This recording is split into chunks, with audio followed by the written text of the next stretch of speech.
Dr. Helena Marsh first encountered evidence of the entity on a rain-swept Tuesday in November, during what should have been a routine review of mortality data from Foundation-affiliated hospice facilities. The fluorescent lights in her office at Site 19 hummed their usual monotonous tune as she scrolled through hundreds of recorded final statements, each one cataloged and indexed according to the protocols she herself had helped establish.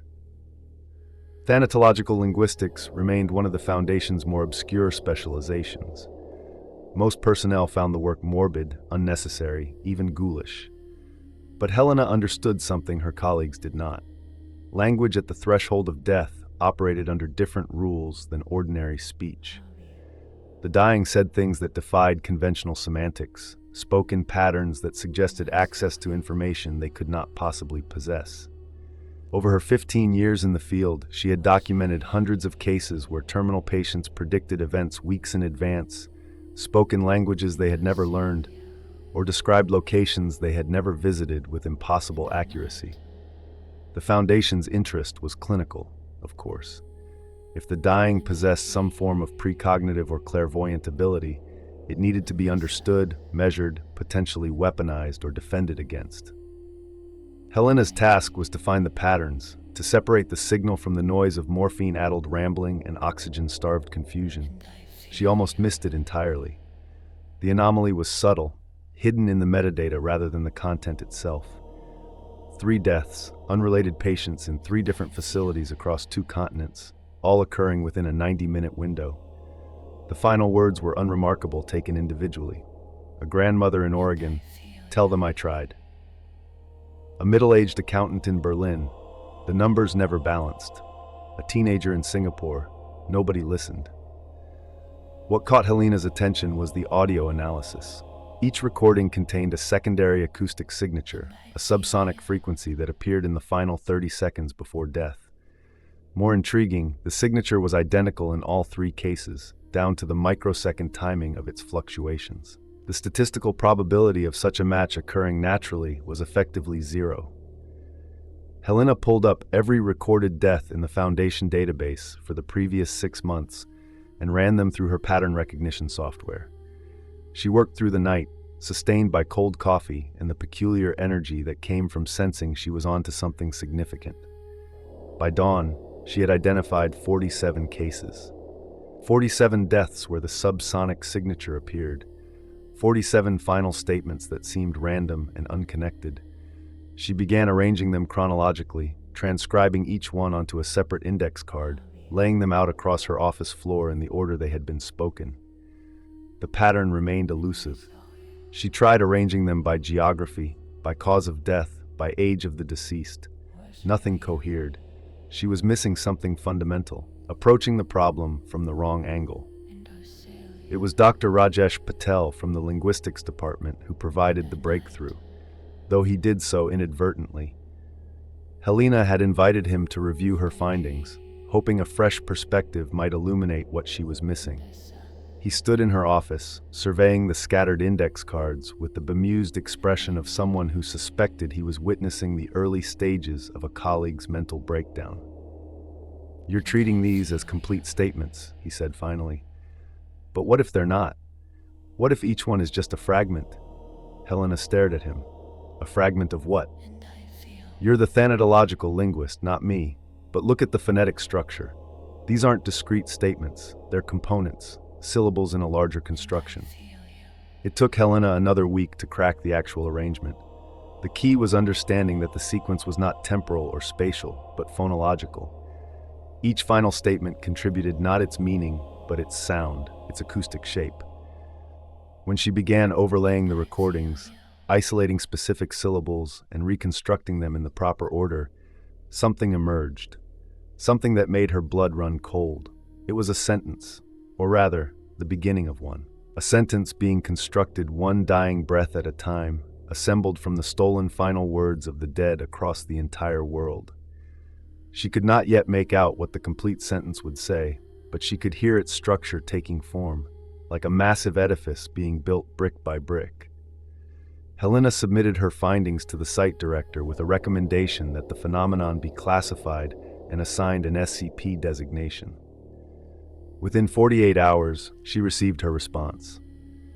The entity responsible for the acoustic signatures would be designated SCP-9910. Helena was assigned as lead researcher and granted Level 3 clearance to pursue all necessary investigative protocols. The first visual confirmation came 3 weeks later. Dr. Marcus Webb, a Foundation medical examiner stationed at Site 42, was performing a routine autopsy when he happened to glance at the observation window. The facility maintained video surveillance of all autopsy procedures, but Webb's attention was drawn by movement in his peripheral vision. He looked up to see a figure standing in the observation room, though the door logs showed no one had entered. The figure was humanoid, approximately 2 meters tall, composed of what Webb later described as compressed shadow. Not darkness, exactly, but an absence that somehow had form and substance. It stood motionless, watching the autopsy through the window. Webb reached for the emergency alert, but before he could activate it, the figure was gone. The entire sighting lasted no more than 5 seconds. When security reviewed the footage, the figure appeared on camera, confirming Webb was not experiencing a hallucination. More significantly, the timestamp of the sighting corresponded exactly with the moment of death of a patient in the Site 42 medical wing, 3 floors above. Helena reviewed the footage 27 times. The entity's posture suggested attention, focus, even hunger. It had come for something. The patient who died during those 5 seconds, a Foundation maintenance worker named Thomas Chen who had suffered a massive stroke, had been recorded saying his final words, "I should have stayed home." The audio analysis confirmed the presence of SCP-9910's subsonic signature. Helena began to understand the mechanism. SCP-9910 was not merely present at these deaths. It was orchestrating something, extracting something, harvesting the final words and incorporating them into its larger construction. The sentence was growing longer. Her team had now identified over 200 contributing deaths across a 14-month period. She became obsessed with predicting where SCP-9910 would appear next. If she could anticipate its manifestation, perhaps they could capture footage of the actual extraction process, understand the mechanism by which it stole the dying breath and transformed it into a component of its acoustic construction. The breakthrough came through probability modeling. Dr. Yuki Tanaka, a mathematician on loan from Site 81, developed an algorithm that analyzed the phonetic requirements of the emerging sentence structure and predicted which sounds would be needed next. Cross-referencing this with real-time medical data from Foundation-affiliated hospitals, they could identify patients likely to produce the necessary phonemes in their final moments. The predictions proved disturbingly accurate. Within a 2-week period, Helena's team successfully anticipated 3 manifestations of SCP-9910. In each case, the entity appeared in the final moments before death, its shadowy form materializing near the dying person's bedside. Security cameras captured it leaning close, as if listening intently. At the moment of death, as the final words were spoken, the entity would appear to inhale, drawing something invisible into itself. The victims showed no awareness of SCP-9910's presence. Their focus remained on loved ones, on medical staff, on their own internal experience of dying. But the cameras captured everything. The entity's form remained consistent across all observations, humanoid but indistinct, present but not fully material, like a hole in reality shaped into something that mimicked a person. Helena authorized the deployment of Mobile Task Force Mu-4, callsign Deathbed Vigil, to attempt direct engagement during a predicted manifestation. The operation was scheduled to coincide with the expected death of a cardiac patient at a Foundation medical facility in Toronto. The patient, a 78-year-old retired teacher named Margaret Holloway, had been given less than 6 hours to live. Tanaka's algorithm predicted with 92% confidence that her final words would provide a necessary phoneme cluster. The task force established a perimeter around Holloway's room. Helena observed via secure video link from Site 19, watching the monitors with an intensity that made her eyes burn. Holloway's family had been relocated under false medical pretenses, told that the patient needed to be moved to a sterile environment due to infection risk. The woman lay unconscious, her breathing shallow and irregular, surrounded by monitoring equipment and heavily armed Foundation personnel. At 2:47 a.m., Margaret Holloway's eyes opened.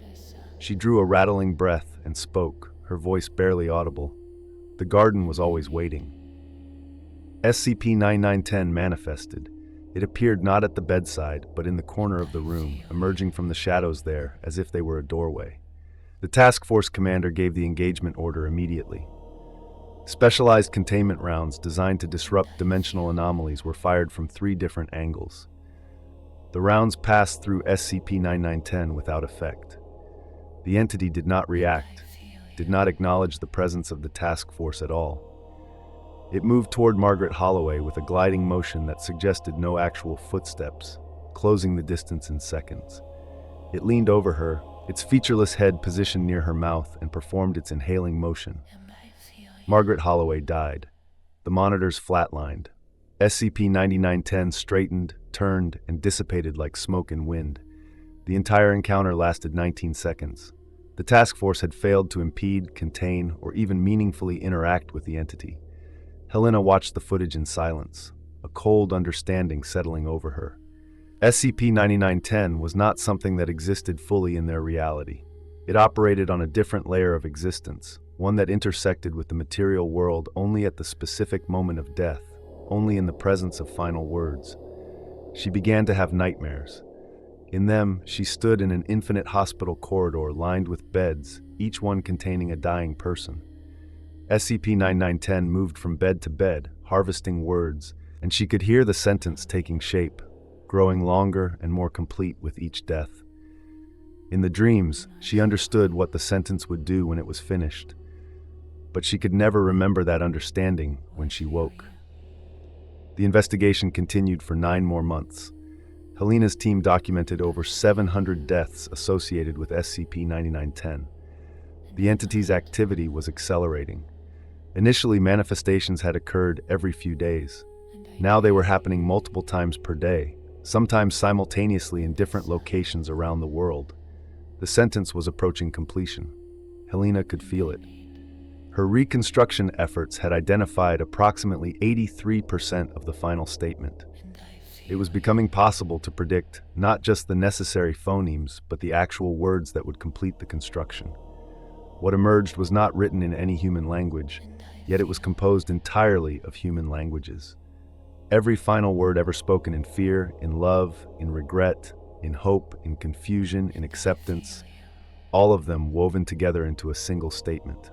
The grammar was alien, operating on principles that human linguistics could not fully describe, but the intent was becoming clear. It was a negation, an undoing, a cosmic command for silence. Helena brought her findings to the O5 Council through appropriate channels, submitting a comprehensive report that outlined her conclusions. The sentence SCP-9910 was constructing would, when completed, enact what she called the final silence. The exact mechanism remained theoretical, but her analysis suggested a memetic acoustic weapon of unprecedented scope.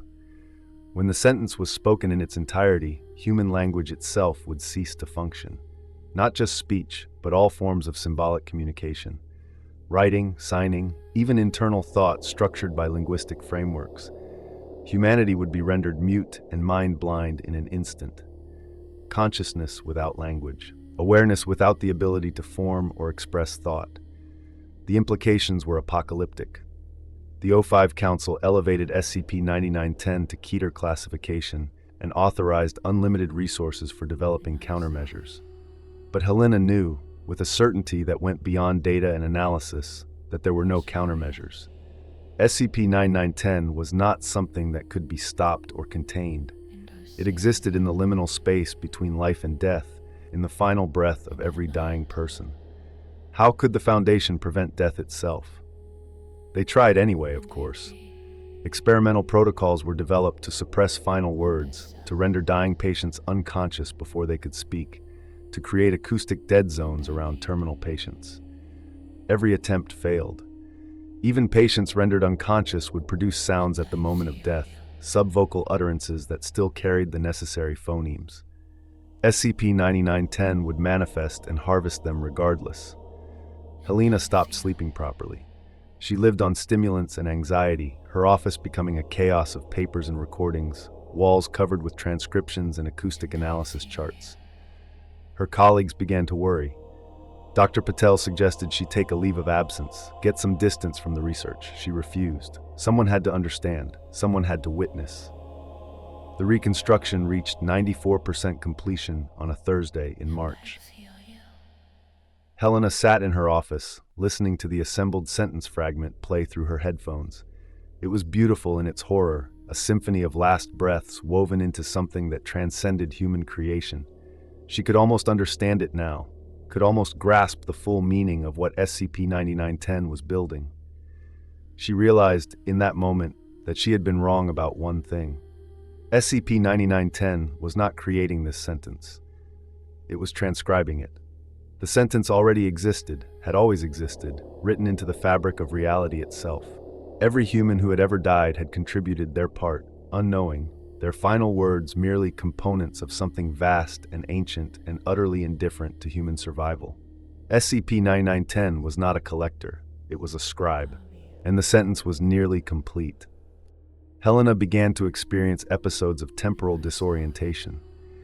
She would lose hours, finding herself in different parts of Site-19 with no memory of how she had gotten there. Medical evaluations suggested extreme exhaustion and recommended mandatory psychiatric intervention. She declined. There was no time. The entity began appearing to her directly, not at someone else's deathbed, but in her office, in her quarters, standing in corners and watching with its eyeless attention. She did not report these manifestations. She understood they were not threats. SCP-9910 was simply observing, waiting, perhaps recognizing in her the one person who truly understood what it was accomplishing. She started to feel it in her chest, a tightness, a pressure. Medical scans showed nothing abnormal, but Helena knew. Her body was preparing for its own contribution. The sentence was nearly complete, missing only the final punctuation, the terminal phoneme that would seal the construction and activate its effect. She understood now why SCP-9910 had let her discover it, had allowed itself to be observed and studied. It needed her awareness. It needed someone to understand, because understanding was part of the mechanism. The final silence required a witness who comprehended its totality, someone who could carry that understanding into death and give it the last piece it needed. Helena requested assignment to Site-19's medical wing, citing ongoing chest pains and difficulty breathing. The examining physician found multiple anomalies in her cardiovascular system, deterioration that suggested she had been dying for months without realizing it, or perhaps without allowing herself to realize it. They gave her a private room. She declined treatment. There was no point. This had been inevitable from the moment she first noticed the pattern in the data, perhaps from the moment she had chosen to specialize in thanatological linguistics all those years ago. She had been selected by something vast and patient, groomed across her entire career to play this final role. Dr. Patel visited her on what they both knew would be her last evening. He sat beside her bed, holding her hand, not speaking.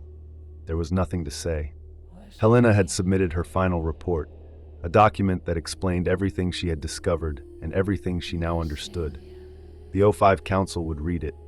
They would understand that there was nothing to be done, no way to prevent what was coming. "Do you know what you're going to say?" Patel asked finally, his voice soft. Helena nodded. She had known for weeks. The words were already forming in her mind, the final punctuation mark that would complete the sentence and end human language forever. She did not want to speak them, but she would have no choice.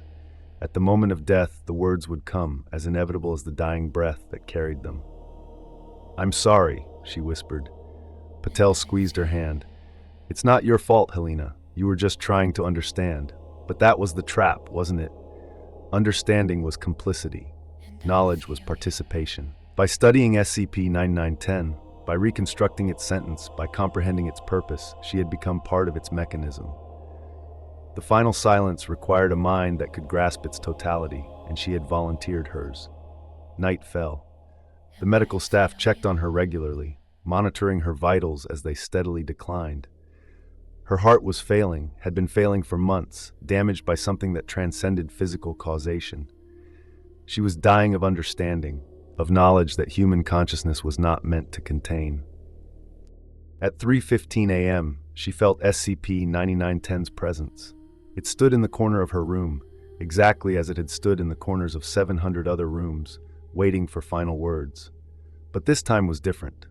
This time she could see it clearly, could perceive its true form beneath the shadow. It was not a creature or an entity at all. It was a function, a cosmic process given temporary shape, the universe's mechanism for ending a failed experiment in symbolic thought. Humanity had been a mistake. Language had been a mistake. The ability to name and categorize and explain had led only to suffering, to the creation of weapons and hierarchies and lies.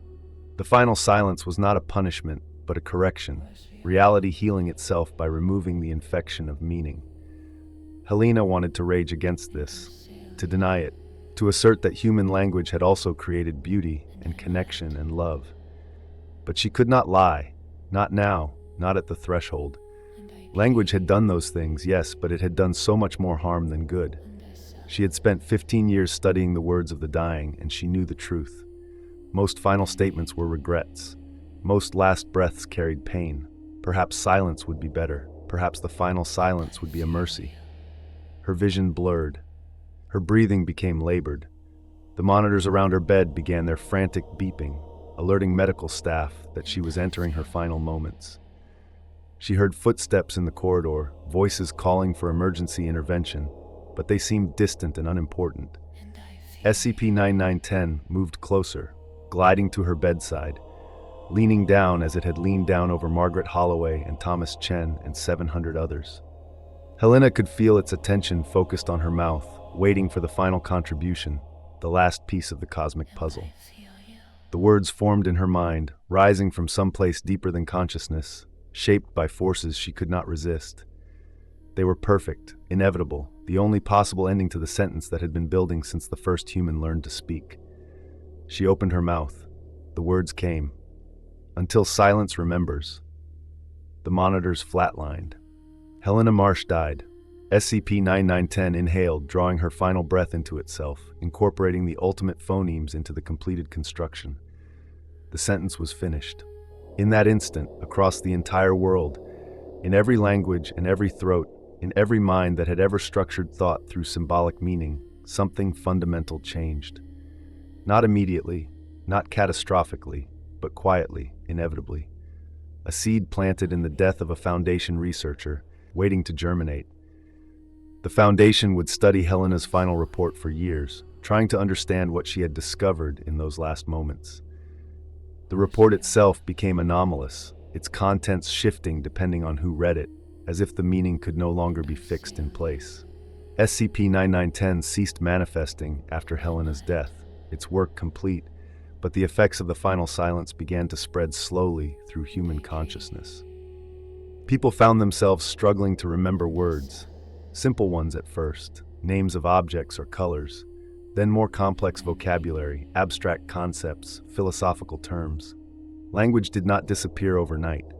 It eroded gradually, worn away like stone under patient water, and no one could quite articulate what was being lost, because articulation itself was part of the erosion. The Foundation tried to document the phenomenon, to preserve linguistic knowledge, but preservation required language, and language was exactly what was failing. They tried to warn the world, but warnings required words, and words no longer carried the weight they once had. Meaning slipped away like sand through fingers, and in the end, there was only the approaching silence, patient and complete. Helena had been right. Understanding was complicity, and she had understood perfectly, had carried that understanding into death and given it form and power. Her final words had sealed humanity's fate, not through malice but through the simple act of comprehension. She had seen the truth that SCP-9910 transcribed, the truth written into the fabric of reality itself. Language was a disease. The final silence was the cure. And in the end, when the last word was forgotten and the last thought dissolved into pure awareness without symbol or name, perhaps there would be peace in the wordless dark. The Foundation continued its work for as long as it could. documenting and containing and protecting humanity from the anomalous. But they did so with increasing difficulty, their reports growing simpler, their explanations more basic, their ability to conceptualize and categorize slowly failing. SCP-9910 remained in the database, classified as neutralized, though some researchers suspected the classification was inaccurate. The entity had not been neutralized, it had succeeded. And its success was measured not in dramatic apocalypse, but in the quiet, gradual dimming of humanity's voice, one forgotten word at a time, until at last the silence would be complete and final and absolute. In the archive of recorded deaths, Helena Marsh's final statement played on endless loop, studied by researchers who could no longer quite remember why it mattered, what it meant, what it had done. They listened to her voice speaking those 4 words, listened to the subsonic signature beneath them, listened to the sound of the sentence finally complete. And in the silence between heartbeats, in the pause between thoughts, something vast and patient waited for the inevitable moment when the last human would speak the last word, and even memory of language would fade into the wordless dark from which consciousness had first emerged. Until silence remembers, the foundation endures, but language, slowly and inevitably, does not.